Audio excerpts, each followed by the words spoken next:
This morning, we're heating things up in our Made in the Valley series. Action News reporter Vanessa Vasconcelos takes us to Madera County, where one man's love of tri-tip turned into a business.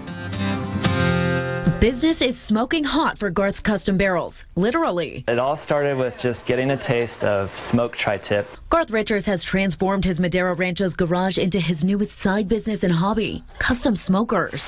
After the Fresno State grad's youngest son, Braden, was born, a friend brought the Richards family the meal that got the barrel rolling. People a lot of times are still not used to smoked meats. It's so tender, it's so juicy, and they're used to something that's coming off of the grill that's going to be a lot drier. Instead of buying his own smoker, the entrepreneur decided to make one.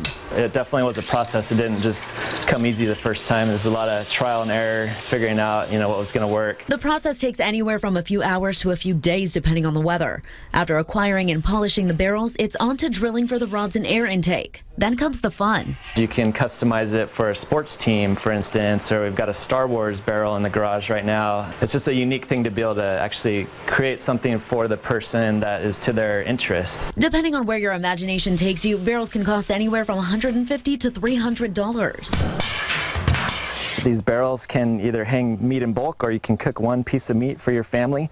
There's a charcoal basket that sits down on the bottom of the barrel. Within the first year, Garth made 100 barrels, and this year he's on par to double production. On top of that, 10% of his inventory gets donated to local charities. It's a great silent auction item. Can raise anywhere from $200 to $500 for a nonprofit, and it's just a great way that I feel that I can give back. The Valley native adds the labor of love isn't just to get his hands dirty. I get to create something that's beautiful and special, and the person gets excited, but then you hear the stories when they start cooking the meat for their families at home. They become the hero. In Madera County, Vanessa Vasconcelos.